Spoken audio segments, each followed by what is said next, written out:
বিসমিল্লাহির রহমানির রহিম। প্রিয় শিক্ষার্থী বন্ধুরা, এসকে ম্যাথ কোচিং সেন্টারের পক্ষ থেকে সবাইকে স্বাগত জানাচ্ছি নতুন একটি টিউটোরিয়ালে। আজকের টিউটোরিয়ালটি আমরা আলোচনা করব অনার দ্বিতীয় বর্ষের সামাজিক পরিসংখ্যান 24 নম্বর ব্যাচের 2 নম্বর ক্লাসে। আজকের ক্লাসে যে বিষয়টা আমরা শিখব তা আমরা অলরেডি লিখে রেখেছি বোর্ডে। তারপরে আমি আপনাদেরকে একটু পড়ে শোনাচ্ছি। নিম্নের উপাত্ত থেকে সমান শ্রেণীব্যাপ্তি সহ 6টি শ্রেণী বিশিষ্ট একটি গণসংখ্যা সারণী গঠন করব। এর ভিত্তিতে একটি আয়তলেখ অঙ্কন করো। আজকে আমরা গণসংখ্যার সারণীও করব এবং গণসংখ্যার সারণীর সাথে সাথে আমরা আয়তলেখ অঙ্কন করা শিখব। তো আমরা জিনিসটা আমরা বারবারই বলি, কিন্তু যে গণসংখ্যার সারণীর 3টা নিয়ম আছে। একটা হলো কোনো কোনো অঙ্কের শ্রেণী ব্যাপ্তি দেওয়া থাকবে, আবার শ্রেণীর সংখ্যাও দেওয়া থাকতে পারে, আবার কোনো কিছু না দেওয়াও থাকতে পারে। তো আমরা প্রথম ক্লাসে আলোচনা করছিলাম যে শ্রেণী ব্যাপ্তি দেওয়া ছিল। আজকের ক্লাসে যেটা আমরা লক্ষ্য করছি, এখানে দেখো, এখানে লেখা আছে যে নিম্নের উপাত্ত থেকে শ্রেণী ব্যাপ্তি সহ 6টি শ্রেণী। আজকের প্রশ্ন দেওয়া আছে শ্রেণী সংখ্যা 6টা। আমি আপনাদেরকে বলছিলাম যে যে কোনো নিয়ম পড়ো না, যে কোনো নিয়ম প্রশ্নে থাকলেও 4টে কাজ করতে হবে: মোট উপাত্তের সংখ্যা, সর্বোচ্চ মান, সর্বনিম্ন মান এবং পরিসর। এই 4টে কাজ করে নিতে হবে। আর একটা সারণী করতে হলে 2টা জিনিস লাগে: শ্রেণী ব্যাপ্তি এবং শ্রেণী সংখ্যা। এটা আমরা পর্যায়ক্রমে আসবো। তো আমরা সেম একইভাবে সমাধানটা করে নিতে যাচ্ছি। এখানে মোট উপাত্তের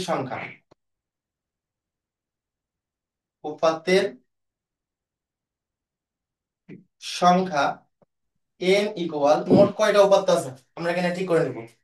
মোট কয়টা উপাত্ত আছে: 1 2 3 4 5 6 7 8 9 10 11 12 13 14 15। তাহলে 2 লাইনে 30টা উপাত্ত আছে। সর্বোচ্চ মান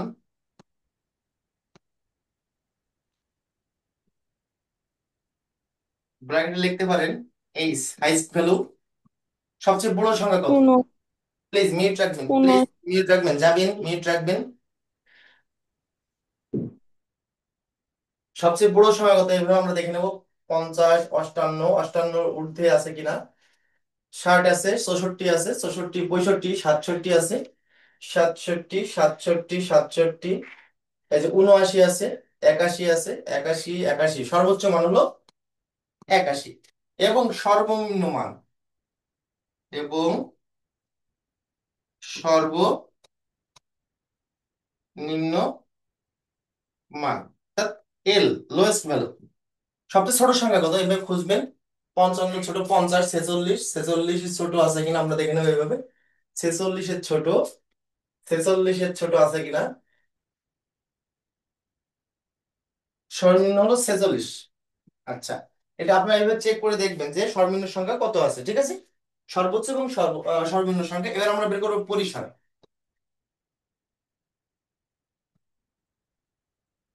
পরিসর ব্র্যাকেটে আপনার রেঞ্জ লিখতে পারেন, আর সর্বোচ্চ মান বিয়োগ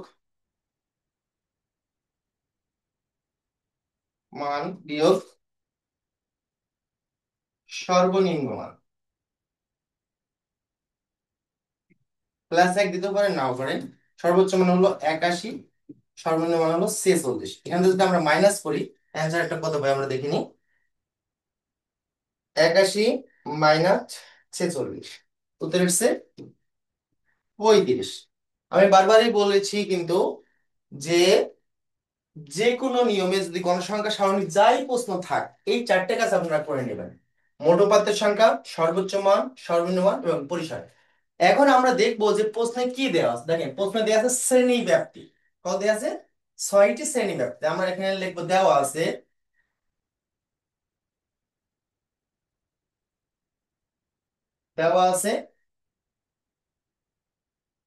শ্রেণী সংখ্যা। শ্রেণী সংখ্যা দেওয়া আছে কয়টা? 6টা। দেখেন, শ্রেণী বিশিষ্ট অর্থাৎ 6। তাহলে আমার এখানে কোশ্চেন আছে যে একটা গণসংখ্যা সারণী তৈরি করতে হলে 2টা জিনিস লাগে। কি কি লাগে, কি মনে আছে কি আপনাদের? 2টা জিনিস লাগে। শ্রেণী, মনে রাখবেন, গণসংখ্যা সারণী করতে হলে 2টা জিনিস লাগে: শ্রেণী ব্যাপ্তি এবং শ্রেণী সংখ্যা। কয়টা ঘর কাটবো এবং ওই ঘরের ব্যবধান কত করে নিব। তাহলে আমাদের যেহেতু প্রশ্নে দেওয়া আছে শ্রেণী সংখ্যা হলো 6, তাহলে আমাকে বের করতে হবে শ্রেণী ব্যাপ্তি বের করতে হবে। শ্রেণী ব্যাপ্তি। তো শ্রেণী ব্যাপ্তি বের করার সূত্র হলো পরিসর বাই শ্রেণী সংখ্যা। শ্রেণী সংখ্যা। পরিসর উত্তর যদি এখানে আমরা 35 পেয়েছি আর শ্রেণী সংখ্যা হলো 6, তাহলে 35কে যদি আমরা 6 দিয়ে ভাগ করি, 35 ভাগ 6 উত্তর এসছে 5.83। 5.83 বা আমরা 6 করে নেব। এখানে যদি কোনো ভগ্ন অংশ আসে তাহলে পূর্ণ সংখ্যার সাথে এক যোগ করে নেবেন। আচ্ছা, আমি আবার একটু রিপিট করছি। প্রশ্নটা হলো নিম্নের উপাত্ত থেকে সমান শ্রেণীবিষ্ট 6টি শ্রেণীবিশিষ্ট সমান শ্রেণীব্যাপ্তি সহ 6টি শ্রেণীবিশিষ্ট একটি গণসংখ্যার সারণী তৈরি করে। এটা হলো প্রথম কোশ্চেন। তো প্রশ্নে মনে রাখবেন 3 ধরনের প্রশ্ন আপনাদের থাকে। কোনো কোনো অঙ্কে শ্রেণী ব্যাপ্তি দেওয়া থাকে, কোনো কোনো অঙ্কে শ্রেণী সংখ্যা দেওয়া থাকে, এবং কোনো কোনো অঙ্কে কিছুই দেওয়া থাকে না, অর্থাৎ আমরা এটাকে বলে থাকি উপযুক্ত।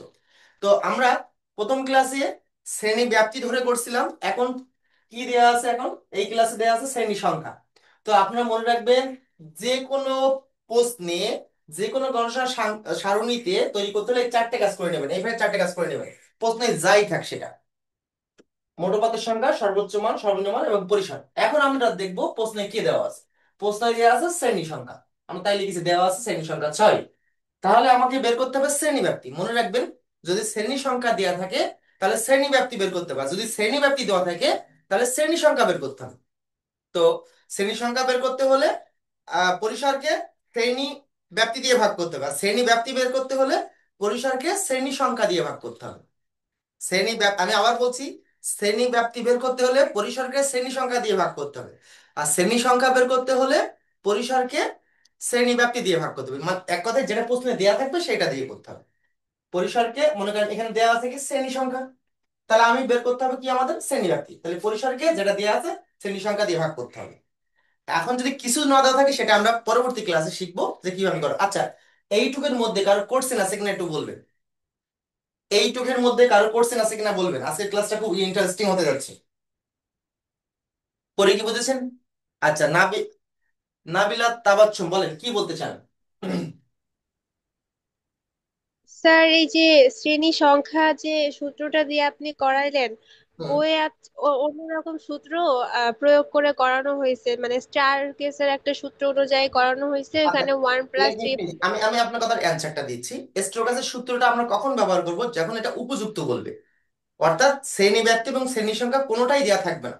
সেই ক্ষেত্রে স্টোকাসের সূত্র ব্যবহার করে শ্রেণী সংখ্যা বের করতে হবে প্রথমে, তারপরে শ্রেণী ব্যাপ্তি বের করতে হবে। এটা হলো পরবর্তী ক্লাসে আপনারা জানতে পারবেন। প্রশ্ন যদি স্যার, আমার দেয়- একটা প্রশ্ন ছিল। জি বলেন। স্যার, আমি গতদিন বইয়ের থেকে একটা ম্যাথ প্র্যাকটিস করতে গেছি, সেখানে হচ্ছে পরিসর নির্ণয়ের ওখানে সর্বোচ্চ মান বিয়োগ সর্বনিম্ন মান যোগ 1 ছিল। তো কোথায় এক যোগ হবে আর কোন ক্ষেত্রে আচ্ছা হবে আচ্ছা, না সেটা আপনি যে জানতে কোনো চাচ্ছিলাম। অঙ্কে প্লাস এক দিতে পারেন অথবা নাও দিতে পারেন। আমরা এই ক্লাসে একটা দিতাম 9-10 লেভেলে, 9-10 লেভেলের যে ম্যাথ গুলো আছে পরিসংখ্যানের, সেটাই আমরা এক দিয়ে করতাম। তো এটা দিয়ে করলেও হবে, না দিয়ে করলেও হবে, ঠিক আছে। আপনি চাইলে এখানে যদি ব্র্যাকেটে এটা লেখেন সর্বোচ্চ মান এইচ, সর্বনিম্ন মান এল, অর্থাৎ হাইস্ট বল আর লোয়েস্ট বল, এখানে লিখতে পারেন এইচ মাইনাস এল। প্লাস এক দিতেও পারেন, নাও পারেন, এখানে কোনো কনফিউশন নেই। আপনি দিয়ে করলেও হবে, না দিয়ে করলেও হবে। বুঝতে পেরেছেন? আচ্ছা, থ্যাংক ইউ স্যার। আচ্ছা, এখন স্যার, আমার একটা কোশ্চেন আছে। আচ্ছা, প্রশ্ন থাকলে একটা কাজ করবেন, হ্যান্ড শ্রেণী রাইজিং করে ব্যক্তি রাখবেন, ছয় তাহলে আমরা কিভাবে আপনি শুনেন। প্রশ্ন করতে হলে একটা হ্যান্ড রাইজিং করে রাখবেন। আপাতত আজকে ক্লাসটা এভাবে করেন। আচ্ছা বলেন কি করছেন আছে আপনার, শুনি আপনার। শ্রেণী ব্যক্তি ছয় কিভাবে হলো? জি জি। শ্রেণী ব্যক্তি ছয় কিভাবে হলো? আচ্ছা, এখানে শ্রেণী ব্যাপ্তি বের করার সূত্র কি? পরিসর বাই শ্রেণী সংখ্যা, তাই তো নাকি? আপনি আনমিউটে থাকেন, আমার সাথে জি কথা বলেন। স্যার। তাহলে 35কে 6 দিয়ে ভাগ করলে কত আছে? 5.83। 5.83। জি স্যার। সাধারণত আমরা 8 3। একটা স্টুডেন্টকে একটা কথা বলি, এই পূর্ণ সংখ্যার পাশে যদি কোনো ভগ্ন অংশ আসে তাহলে তাহলে সেই ক্ষেত্রে পূর্ণ সংখ্যার সাথে এক যোগ করতে হবে। আর একটা বিষয় আছে, যে এই 5.83 এটা কি 6-এর নিকটে না 5-এর নিকটে? ছয়ের নিকটে। ছয় নেই, এই জন্য আমরা ছয় নিয়েছি। অথবা আপনি আরেকটা কথা কাজ করতে পারেন, যে এখানে পয়েন্টের পরে যদি কোনো ভগ্নাংশ আসে, সেই ক্ষেত্রে এখানে এক যোগ করতে হবে। আচ্ছা, এক অনেকে, যোগ করলেই হয়ে যাবে। হ্যাঁ হ্যাঁ, পয়েন্টের মানে কোনো যদি ভগ্নাংশ আসে, ভগ্নাংশ বলছেন, পয়েন্টের পরে যদি কোনো সংখ্যা আসে, সেই ক্ষেত্রে এখানে পূর্ণ সংখ্যার সাথে এক প্লাস করে নেবেন। আচ্ছা, অনেকে কোশ্চেন করছে যে স্যার এখানে আমরা প্লাস এক দিলাম না কেন? আমি বারবারই বলছি কিন্তু এখানে প্লাস এক দিয়েও করতে পারেন, না দিয়েও করতে পারেন, এটা কোনো সমস্যা না। দিয়েও করতে পারেন, না দিয়েও করতে পারেন, এটা আমরা 9-10-এর যে ম্যাথগুলো আছে পরিসংখ্যানের, সেই ম্যাথগুলো আমরা কিন্তু এটা দিয়ে করতাম। এখন যে আপনাদের বই সেটা দেখবেন, এখানে প্লাসটা কোনো কোনো অঙ্কে দেয়া আছে, কোনো কোনো অঙ্কে দেয়া নেই। সুতরাং এটা আবশ্যক না যে যেটা দিতেই হবে, আবার না দিলে অঙ্ক মিলবে না, এরকম কোনো বিষয় না। বুঝতে পেরেছেন সবাই? আচ্ছা, এখন আমাদের এখন দুইটা কাজ করতে হবে। একদিকে গণসংখ্যার সারণী তৈরি করতে হবে, আর একদিকে আয়তলেখ অঙ্কন করতে হবে। যেহেতু আমরা সারণী করব এবং আয়তলেখ করব, তো এই দুটো কাজ আমরা এক সারণীতে করে নেব। তো একটা জিনিস সবসময় মনে রাখবেন, যে গণসংখ্যার সারণী করতে হলে, গণসংখ্যার সরি আয়তলেখ করতে হলে কি কি লাগে, আর গণসংখ্যার সারণী করতে হলে কি কি লাগে। আমরা জানি গণসংখ্যার সারণী করতে হলে তিনটা কলাম লাগে। তিনটা কলাম, কয়টা কলাম? তিনটা। কি কি? শ্রেণী ব্যাপ্তি, ট্যালি চিহ্ন, আর হলো গণসংখ্যা। আর আয়তলেখ করতে হলে কি কি লাগে, অজীব রেখা করতে হলে কোন কোন কলাম লাগে, আবার গণসংখ্যা বহুজ করতে হলে কোন কোন কলাম লাগে, এটা আমরা পর্যায়ক্রমে আপনাদেরকে বলে দিচ্ছি। আয়তলেখ অঙ্কন করতে হলে দুইটা জিনিস লাগে, শ্রেণী ব্যাপ্তি এবং গণসংখ্যা, যা আচ্ছা একটুখানি আপনাদের একটু ব্যক্ত করছি। সেটা হলো, মনে করেন গণসংখ্যা সারণীর ক্ষেত্রে, গণসংখ্যা সারণী, সারণীর জন্য তিনটা কলাম কাটতে হবে। কি কি কলাম কাটতে হবে? ক্লাস, শ্রেণী ব্যাপ্তি, ট্যালি চিহ্ন, আর হলো গণসংখ্যা। আচ্ছা, গণসংখ্যা আমি এভাবে দিয়ে রাখলাম। আর আয়তলেখ করতে হলে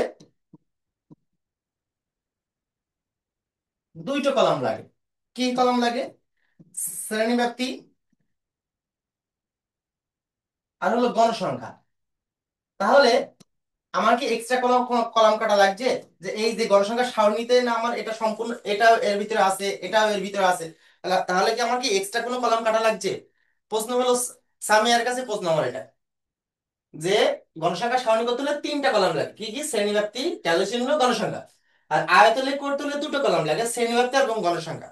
তা আমার কাছে প্রশ্ন হচ্ছে যে এখানে এক্সট্রা কোনো কলাম কাটা লাগবে কিনা। না স্যার। আচ্ছা, যদি আমরা অজীব রেখা করতাম, অজীব রেখা বলছি, যদি আমরা গণসংখ্যা বহুভুজ করতাম, গণসংখ্যা বহুভুজ,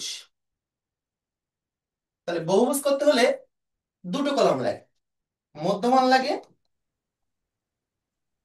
আর হলো গণসংখ্যা লাগে। সেক্ষেত্রে আমরা এক্সট্রা কলাম কি কাটতাম বলেন তো? কয়টা কলাম কাটতাম একসাথে? মধ্যমান, এক্সট্রা মধ্যমান কাটা লাগতো। এক্ষেত্রে আমরা কলাম কাটতাম চারটা। যেহেতু আমরা আয়তলেখ করছি, এই জন্য এই কলাম দুটো এর ভিতরে আছে, এই জন্য আমার এক্সট্রা কোনো কলাম কাটা লাগবে না। বুঝতে পেরেছেন?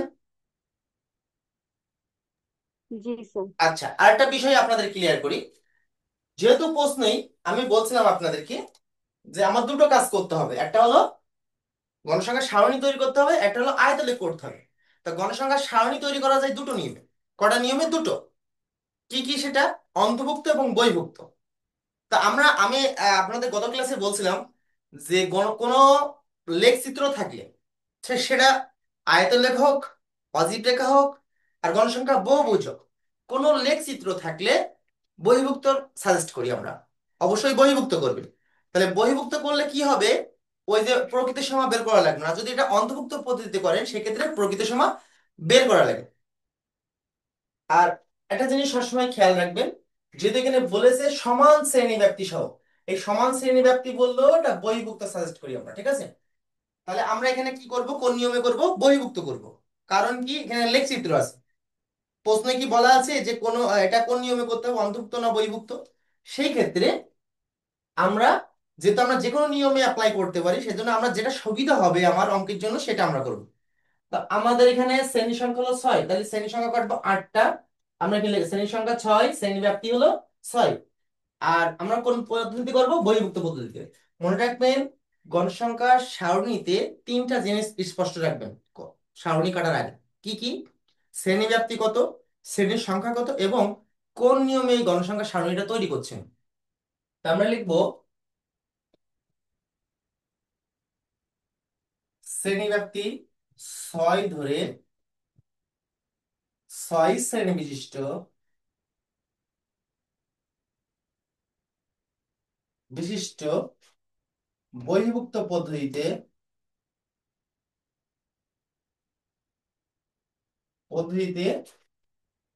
একটি গণসংখ্যা সারণী তৈরি করা হলো। সারণী তৈরি করা হলো, আপনারা লিখে নিয়ে, হ্যাঁ। তাহলে আমরা ঘর কাটবো কয়টা? আমরা এখানে ঘর কাটবো কয়টা বলেন তো? রোদেলা বলেন তো, এখানে আমরা কলাম কাটবো কয়টা, রো কাটবো কয়টা, আর কলাম কাটবো কয়টা? উম, স্যার ঘর কাটবো হচ্ছে গিয়ে 8টা। রো কাটবো আর 8টা, আর কলাম কাটবো 3টা। জি স্যার 3টা। ধন্যবাদ আপনাকে। 1, 2, 3, 4, 5, 6, 7, 8। প্রথম কলাম হবে শ্রেণী ব্যাপ্তি, শ্রেণী ব্যাপ্তি। দ্বিতীয় কলাম হবে ট্যালি চিহ্ন, ট্যালি চিহ্ন। ট্যালি চিহ্ন ঘটা সবসময় বড় রাখবে, হ্যাঁ। তারপর হলো গণসংখ্যা, গণসংখ্যা, গণসংখ্যা ব্র্যাকেটে এফ দিবেন। আপনাদের এই সারণী কাটার সুবিধার্থে আমরা উপরের প্রশ্নটা লিখে রেখেছি। আচ্ছা, একটা জিনিস সবসময় মনে রাখবেন, আমাদের সর্বনিম্ন সংখ্যা ছিল কত এখানে? আমি পরীকে আনমিট করতে বলবো। পরী, একটু আনমিট করেন তো। আচ্ছা, পরীক্ষার সর্বনিম্ন সংখ্যা কত ছিল আমাদের? 46। 46। আর সর্বোচ্চ সংখ্যা 81, তাই তো? জি। আচ্ছা, আমার কোশ্চেন এটা না, আমার কোশ্চেন হলো এখানে শুরু করবো কোথা থেকে? শুরু করবো কোথা থেকে একটু বলেন তো। 47 থেকে। হ্যাঁ, 46 থেকে। আচ্ছা, আমাদের শ্রেণী ব্যবধান কত? শ্রেণী ব্যবধান কত? 6। 6। তাহলে আমি এখানে পরবর্তীটা কি লিখবো, এখানে কত লিখবো?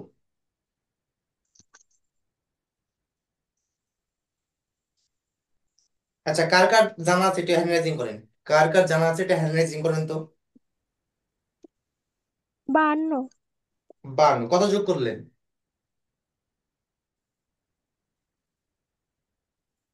কত যোগ করলেন? স্যার 5। 46 আর 5 তো 51 হয়। আঙুলে 46-এর পর। আঙুলে গুনার দিন শেষ। আঙুলে গোনার দিন শেষ, এবার আঙুলে গুনবেন না। আপনি মনে হয় এইভাবে হিসেব করেই বলেছেন। আমি বলি আপনাদেরকে, যদি বহির্ভুক্ত করেন, যদি বহির্ভুক্ত করেন, আচ্ছা রীতি বলতে পারবেন? রীতি করি, আনমিউট করেন, মিউট করেন প্লিজ। G sir. আচ্ছা জি। রীতি, আমরা এখানে ব্যবধান কত, আমাদের শ্রেণী ব্যবধান কত? 6। আচ্ছা, কত ক্লাসে কি আপনি ছিলেন? জি স্যার ছিলাম। আচ্ছা, আমরা বলছিলাম বহির্ভুক্ত পদ্ধতিতে যখন করবেন আপনারা, তখন কত যোগ করবেন? ব্যবধান যোগ করবেন না এক করে কম যোগ করবেন, কোনটা? না, ব্যবধান যোগ করব। হ্যাঁ, আর অন্তর্ভুক্ত করলে 1 করে কম যোগ এক করব। করে কম যোগ মানে 5 করবেন। যোগ করব। হ্যাঁ, জি। অর্থাৎ শ্রেণী ব্যবধান যেটা থাকবে, শ্রেণী ব্যবধান মানে ব্যাপ্তি স্যার যেটা। এই ব্যাপারটা আরেকটু আরেকবার একটু বুঝিয়ে দেন। এই আচ্ছা, যে মাইনাস করতে ওকে, হবে ধন্যবাদ। প্লাস। মেন হচ্ছে, আমি এটা এখানে ক্লিয়ার করে দিচ্ছি। অন্তর্ভুক্ত পদ্ধতিতে নিয়মটা হলো, এই যে উনি ধরো, ধরো 5 করে ব্যবধান হলে আমরা কিভাবে লিখি? 15 থেকে 19। আচ্ছা, 10 করে দিলে সবচেয়ে আপনাদের বোঝাতে সুবিধা হবে। মনে করেন এখানে 10, 10 থেকে 19, এখানে 20, 20 থেকে 29, 30 থেকে 39। এটাকে বলে অন্তর্ভুক্ত পদ্ধতি। আর এটা হলো 10 থেকে 20, 20 থেকে 30, 30 থেকে 40। এটা হলো বহির্ভুক্ত পদ্ধতি। এখন দুইটা ব্যবধান কিন্তু 10 করে। এর সারণীর ব্যবধান কত? 10 করে। এখন দেখেন এখানে আমরা কত, দেখেন 10 থেকে কত যোগ করেছি এখানে? 10 থেকে কত যোগ করেছি? 9 যোগ করেছি। 10 আর 9 19। এই যে এখানে এক কম যোগ করেছি, এই একটা আমরা এখানে প্লাস করেছি কিন্তু। আর বহির্ভুক্ত নিয়ম হলে এরকম কোনাকুনি মিল থাকবে, বহির্ভুক্ত হলে এরকম কোনাকুনি মিল থাকবে, কিন্তু অন্তর্ভুক্ত কোনাকুনি মিল থাকবে না। যার কারণে এখানে এক করে কম যোগ করতে হয়, যা ব্যবধান তাছাড়া এক করে কম যোগ করতে হয়। আর বহির্ভুক্ত নিয়ম হলো যা ব্যবধান তাই যোগ করবেন। আমার কথা ক্লিয়ার হয়েছেন? জি স্যার, বুঝেছি। আচ্ছা, যেহেতু আমরা এটা বহির্ভুক্ত করছি সুতরাং যেটা ব্যবধান সেটাই যোগ করব। আর এটা অন্তর্ভুক্ত করলে আমরা এক করে কম যোগ করতাম, সেই একটা এখানে প্লাস করতাম। আচ্ছা, যেহেতু 6 করে ব্যবধান, তাহলে 46 আর 6 52, এখানে 52ই লিখবো। 52 আর 6 58, এখানে 58ই লিখবো। 58 আর 6 64, এখানে লিখবো 64। আচ্ছা, 70, 70 আর 6 76, 76 আর 6 82। আমাদের সর্বোচ্চ সংখ্যা কত ছিল আমরা একটু দেখে নেব। 81। সর্বনিম্ন 46, সর্বোচ্চ 81। আচ্ছা দেখেন তো 46 থেকে 81-র মধ্যে এখানে আছে কিনা। স্যারে প্রথম যে জিনিসটা দেখবে, মাথায় কি লিখেছেন? 6 শ্রেণী, শ্রেণীব্যাপ্তি 6 ধরে 6 শ্রেণী বিশিষ্ট। 1 2 3 4 5 6, 6 শ্রেণীর মধ্যে সর্বনিম্ন থেকে সর্বোচ্চ পর্যন্ত হয়েছে কিনা এটা স্যারের প্রথম খেয়াল রাখবে। আচ্ছা, কারো কোনো কোশ্চেন আছে এইটুকুর ভিতরে? কারো কোনো কোশ্চেন থাকলে বলতে পারেন আপনারা। স্যার বলতেছি যে এই যে প্রথমে যে আমরা 46 লিখছি এটা কি সর্বনিম্ন সংখ্যা, যা বাড়াবি ওইটাই কি প্রথমে লিখতে হ্যাঁ হবে? হ্যাঁ হ্যাঁ, আমি বলি অনেক সারে বা আমরা 9 10-এ যেটা করতাম, 21 থেকে শুরু হলে আমরা 20 থেকে শুরু করতাম আমরা গুণার সুবিধার্থে, কিন্তু না, এটা করবেন না। এটা আপনি অনার্সে পড়েন, সুতরাং যেটা সর্বনিম্ন থাকবে সেখান থেকে শুরু করবেন। যেটা সর্বনিম্ন থাকবে সেখান থেকে শুরু করবেন, এবং যে ব্যবধান থাকবে সেইভাবেই সেই নিয়মে করবেন। যদি অন্তর্ভুক্ত করেন তাহলে সেই নিয়মটা অ্যাপ্লাই করবেন, আর যদি বহির্ভুক্ত করেন সেই নিয়মটা অ্যাপ্লাই করবেন। অন্তর্ভুক্ত থাকলে আমরা এক করে কম যোগ করি, আর বহির্ভুক্ত থাকলে যেটা ব্যবধান সেটাই যোগ করবে। মনে থাকবে? জি স্যার। আচ্ছা, আমরা এবার সারণীটা, ট্যালিসিনেটা কমপ্লিট করে ফেলবো। 55, 55 দেখে এর মধ্যে কোথায় আছে 55? 52 থেকে 58-র মধ্যে। 52 থেকে 58-র মধ্যে একটা দাগ দিলাম। 58, এখানে একটা বিষয় আছে, এই একটা বিষয় এখানে 58। আচ্ছা, আমি আনমিউট করতে বলবো সামিয়া সুলতানাকে। সামিয়া সুলতানা, সামিয়া সুলতানা, প্লিজ একটু আনমিউট করবেন। আহ সাইমা সুলতানা, হ্যাঁ সাইমা সুলতানা, আচ্ছা ধন্যবাদ। সাইমা সুলতানা, এই 58 তো এই 52 থেকে 58-র মধ্যেও আছে, 58 থেকে 64 এখানেও আছে, তাহলে আপনি কোন লাইনটাই নেবেন? কোন শ্রেণীটাই নেবেন? জি, কোনটা নেবেন? হ্যাঁ, 58 থেকে 64, কারণ এখানে কাউন্ট হবে কোন পর্যন্ত? 57 পর্যন্ত। ধন্যবাদ আপনাকে। ঠিক আছে, সাইমা সাইমা সুলতানা ঠিক বলেছে। এখানে যেহেতু 58, 58 এখানেও আছে এখানেও আছে, সবসময় নিচেরটা কাউন্ট করবেন। 50, এই যে 46 থেকে 52-র মধ্যে 46, 54, 47, 56, 52 থেকে 58-র মধ্যে 51, 60, 58 থেকে 60-এর মধ্যে 64-এর মধ্যে 64। এখানে আরেকটা কোশ্চেন আছে 64, দেখি আমি কাউকে আর দেখি কাউকে। তমালিকা মিট করেন, তমালিকা, তমালিকা, জি স্যার। তমালিকা, এখানে আমি যে 64 মার্কিং করেছি, এই 64টা আপনি কোন সারণীতে দেবেন, কোন শ্রেণীতে দেবেন? আম 64 থেকে 70। হ্যাঁ, 64 থেকে 70-এর মধ্যে। ধন্যবাদ তমালিকাকে। 61, Thank 58, সেম একই প্রশ্ন এখানে। 65, 64 থেকে 70-এর মধ্যে। 67, 64 থেকে 70-এর মধ্যে। 50, 46 থেকে 52, পঞ্চম দাগ বান্ডেল করে নিয়ে হবে। 57, 66, 64 থেকে 70-এর মধ্যে। 63, 58 থেকে 64-এর মধ্যে পঞ্চম দাগ। 55, পঞ্চম দাগ। 49, 67, 70 থেকে 70-এর মধ্যে পঞ্চমটা।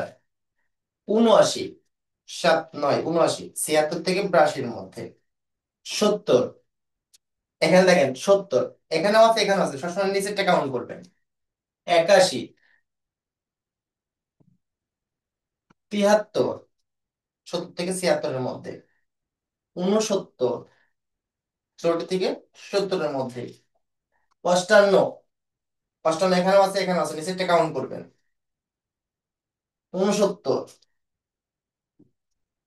76 এখানেও আছে এখানেও আছে, নিচেরটা কাউন্ট হবে।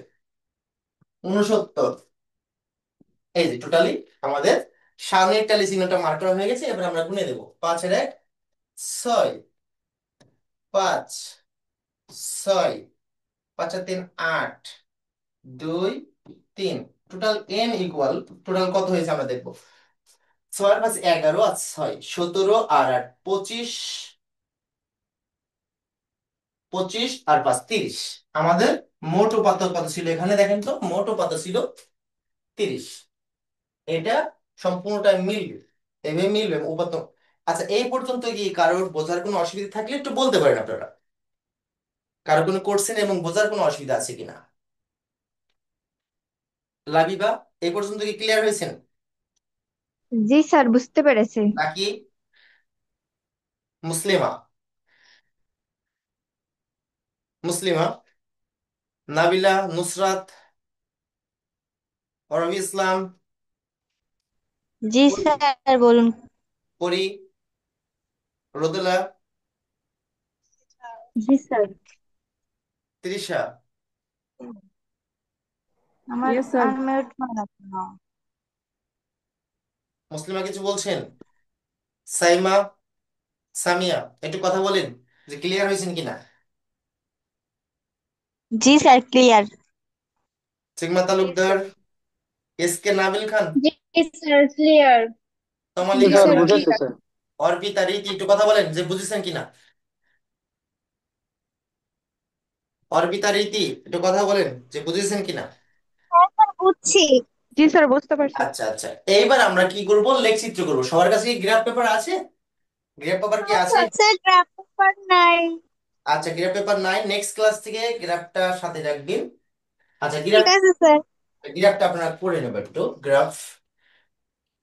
স্যার হোয়াইট পাথর প্লিজ মিউট রাখবেন, প্লিজ মিউট রাখবেন, নুসরাত মিউট রাখবেন। আচ্ছা, গ্রাফটা আমি এখানে লিখে রেখেছি। জাস্ট 5 ঘরের গ্রাফটা কি আপনার, 5 ঘরের গ্রাফটা সবচেয়ে সুন্দর করতে, মানে ক্যালকুলেশন করতে বা আঁকতে সুবিধা হয়। আমরা স্কেল দিয়ে এইভাবে নিচে লেখার মতো জায়গা রেখে কেটে নেবেন। স্যার, গ্রাফ কিছুটা ধোঁয়াশা ধোঁয়াশা দেখা যায়। যেহেতু সাদা পেজ তো একটু ক্লিয়ার, একটু এটা থাকবে। সাদা পেজ যেহেতু, ডিসপ্লেতে সাদাটা কানেক্ট করছে বেশি। আচ্ছা, নেক্সট ক্লাসে আরো কালারটা আমরা ঠিক করবো ইনশাল্লাহ। তো আপনি দেখতে বোঝা যাচ্ছে কিনা তাই বলেন একটু। মার্ক করবেন, এভাবে মার্ক করবেন, করার পরে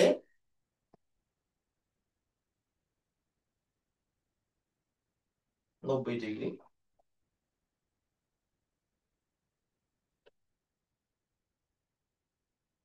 আচ্ছা, এই পাশে দাগটা সুন্দর করে দাগের মধ্যে কেটে নেবেন। এটা লাগছে না। এখানে লিখবেন ও, এখানে লিখবেন এক্স, এখানে লিখবেন ওয়াই। এখন আমাদের শ্রেণী শুরু কোথা থেকে আমরা একটু দেখি। শ্রেণী শুরু কোথা থেকে? 46 থেকে। 46 52 58 64, তাই তো? 46, আমরা এখানে আড়ে লিখবে। 46 52 58 64 70 76 82। সর্বনিম্ন থেকে সর্বোচ্চ পর্যন্ত, সর্বনিম্ন থেকে আমার এই পর্যন্ত লাগছে না।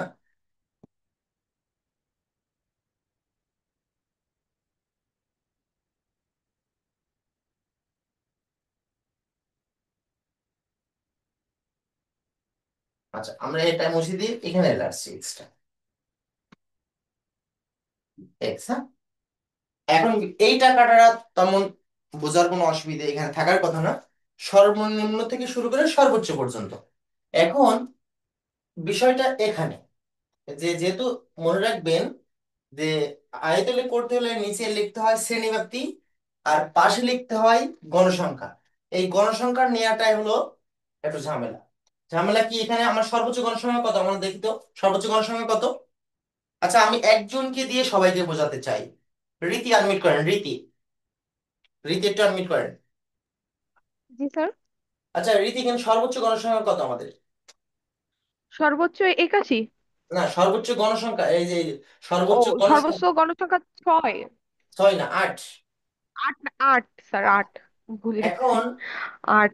প্রশ্ন হচ্ছে রীতি, এখানে এখানে তো এই দাগের মধ্যে ছোট ছোট ঘর আছে 5টা। এখানে জি মনে রাখবেন আয়াতলেখ না, যে কোনো গ্রাফ বড় কাগজেও করা যায়, ছোট কাগজেও করা যায়।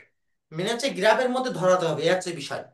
তো আমরা জানি জি সাধারণত গ্রাফের 8 থেকে 10টা করে দাগ থাকে, কালো দাগ, এই যে বড় বড় কালো দাগটা 8 থেকে 10টা বা 11টা দাগ থাকে। যদি মনে রাখবেন এই যে ব্যবধানটা, আপনার হয় 1 করে ধরবেন, না হলে 5 করে ধরবেন, না হলে 10 করে ধরবেন, না হলে 50 করে ধরবেন, না হলে 100 করে ধরবেন। এই যে 2 বা 3 এমন করে ব্যবধান ধরবেন না কখনো, তাহলে আপনার গ্রাফটা ঘোলাই ফেলবেন, ঠিক আছে? যেহেতু আমি দেখবো যে এর মধ্যে আমারটা ধরাতে পারছে কিনা।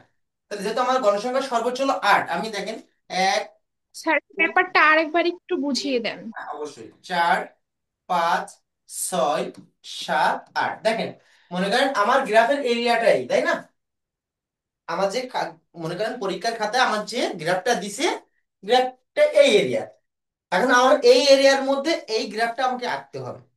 তাহলে আঁকতে হলে মনে রাখবেন নিচে এবার শ্রেণী লেখাও গুনে নেবেন যে আপনার শ্রেণীটা ধরছে কিনা, যে লম্ব এবং মানে প্রস্থ বরাবর যে শ্রেণীটা ধরছে কিনা। শ্রেণীটা সাধারণত ধরে, সমস্যা এখানে গণসংখ্যায়। এখন ভালো করে বোঝেন, গণসংখ্যা যদি আমার 180 হতো, সর্বোচ্চ গণসংখ্যা ধরো 180 সে, তাহলে আমি কি 1 করে ব্যবধান নিলে 5 ঘর অন্তর 1 করে ব্যবধান নিলে কি আমি ধরাতে পারতাম? 5 করে নিলেও কি ধরাতে পারতাম? আচ্ছা আমি দেখি তো আপনার বোঝার জন্য। মনে করেন আমার সর্বোচ্চ গণসংখ্যা 180, আমি যদি এই দেখতে শুরু করি 5, এলো 0, এলো 5, 10, 15, 20, 25, 30, 30, 35, 40, দেখেন তো আমার কিন্তু সর্বোচ্চ 180, তাহলে আমার কিন্তু এটা নেওয়া যাবে না। তাহলে সেই ক্ষেত্রে আমি 10 করে ধরে দেখবো, 0, 10, 20, 30, 40, 50, 60, 70, 80, আমার কিন্তু এটা হচ্ছে না। তাহলে আমি 50 করে দেখবো, হলো 0, 50, 100, 150, 200। দেখেন আমার এইটুকুর মধ্যে হয়ে যাচ্ছে, মেনেছে? আমার এটা ধরাতে হবে। সেই ক্ষেত্রে যদি আমি 1 করে ধরি, আমার প্রশ্ন এখনো কিন্তু শেষ হয়নি, এখানে ভালো করে বুঝবেন। এখান থেকে এই পর্যন্ত দাগ করা 5টা দাগ আছে, এখান থেকে এই পর্যন্ত ঘরের দাগ করা 5টা। তাহলে আমি এখানে 5 ঘরের মাথায় ব্যবধান কত করে নিয়েছি রীতি? এখানে 5 ঘরের মাথায় ব্যবধান আমি কত নিয়েছি? প্লিজ একটু আনমিউট করবেন। স্যার, ব্যবধান এখানে 1 নিছি 5 ঘরে। 5 ঘরের অন্তর। আর যদি জি আমরা স্যার। এটা করতাম, যদি আমরা এটা করতাম 5 ঘরের মাথায় ব্যবধান কত এখানে যদি এটা করতাম? 5 ঘরের মধ্যে 1 করে ব্যবধান। না, 5 ঘরের মানে মাথায় এক 5 ঘরের থাকতো না, মানে 1। ছোট ছোট দাগের মানে 1 করে থাকতো, তাই তো? হ্যাঁ হ্যাঁ, আর ঘরের মানে 1 হবে। হ্যাঁ, আর যদি এইটা করতাম আমরা, তাহলে এখানে দেখ ঘর কটা 5টা। 5 ঘরের মধ্যে যদি তাহলে ব্যবধান স্যার 10 করে হয়, আমি ক্লিয়ার করছি। 2 মানের জন্য Please, 1 please, ঘর। আমি হ্যাঁ ক্লিয়ার করছি। যেহেতু আমাদের এই অঙ্কটা খাটছে, কিন্তু আমি যে বলছি যে ওইগুলো যদি না হতো, যদি এমন ভাবে করা লাগতো, তাহলে 5 ঘরের মধ্যে ব্যবধান কত নিচ্ছি মনে রাখবেন। ব্যবধান ধরো 5 ঘরের মধ্যে এখানে ব্যবধান 10, তাই না? তাহলে 10 কে এখানে ঘরের সংখ্যা কটা 5টা, 5 দিয়ে ভাগ করতেন, তাহলে ব্যবধান 2 করে হতো। এই ছোট ছোট দাগের মান 1, 2 করে হতো। যেহেতু আমার এটা এখন লাগছে না, আমি এটা নিয়ে আলোচনা করতে চাচ্ছি না, আপনাদের আরো বিষয়টা কঠিন হয়ে যাবে। তো আমার সর্বোচ্চ গণসংখ্যা হলো এখানে 8, সর্বোচ্চ গণসংখ্যা হলো এখানে 8। তা আমার দেখতে হবে যে 8 এর মধ্যে আমি ধরাতে পারছি কিনা, এর মধ্যে ধরাতে পারছি কিনা। তাহলে আমি 5 ঘরের মধ্যে যদি 1 করে নিই, দেখেন 1, 2, 3, 4, 5, 6, 7, 8, আমার কিন্তু ধরে যাচ্ছে। তাহলে আমার আর ছোট দাগের এখানে প্রয়োজন নাই, 5 ঘরের মাথায় আমি 1 করে ব্যবধান পাচ্ছি। আচ্ছা আমরা দেখি। আচ্ছা, আমি আনমিউট করতে বলবো অর্পিতাকে। অর্পিতা আনমিউট করেন তো, অর্পিতা। অর্পিতা প্লিজ আনমিউট করুন, অর্পিতা। আচ্ছা নুসরাত। হ্যাঁ নুসরাত। স্যার। অর্পিতা, এখানে প্রথম সারণী কত, এখানে প্রথম শ্রেণী কত? প্রথম শ্রেণী কত, 46 থেকে 52 তো নাকি? 46 থেকে 52। এর গণসংখ্যা কত? গণসংখ্যা 6। 6। আচ্ছা, আমরা এখানে আপনি করতে পারছি কিনা এটা দেখবো। এই হলো 46 থেকে 52, তাই তো? এটা হলো 46 থেকে 52। হ্যাঁ স্যার। এক এক হ্যাঁ। দাগের মান যদি এক করে হয় তাহলে 6 হলে আমার কয় পর্যন্ত? এই যে 6। এখান থেকে সুন্দর করে হুম। এভাবে টেনে নেবেন, এই যে 6। আচ্ছা, তারপরে 52 থেকে 58। 58 আছে আমার কত? 5। 58 আছে কত? 5। 5। 5। এই হলো 52 আর এই হলো 58, তাই 52 থেকে 58 আছে 5, এই দেখেন 5। হ্যাঁ হ্যাঁ স্যার। তারপর আছে 46 থেকে এই 58 থেকে 64। 58 থেকে 64, এখানে এখানে 6, 6। এটাও 6 আছে। 58 থেকে 64, এটাও 6। আচ্ছা, তারপর আছে এই যে 64 থেকে 70। 64 থেকে 70, 8। 8। 64 থেকে 70, 8 হলো 6 7 8, এই যে। 8।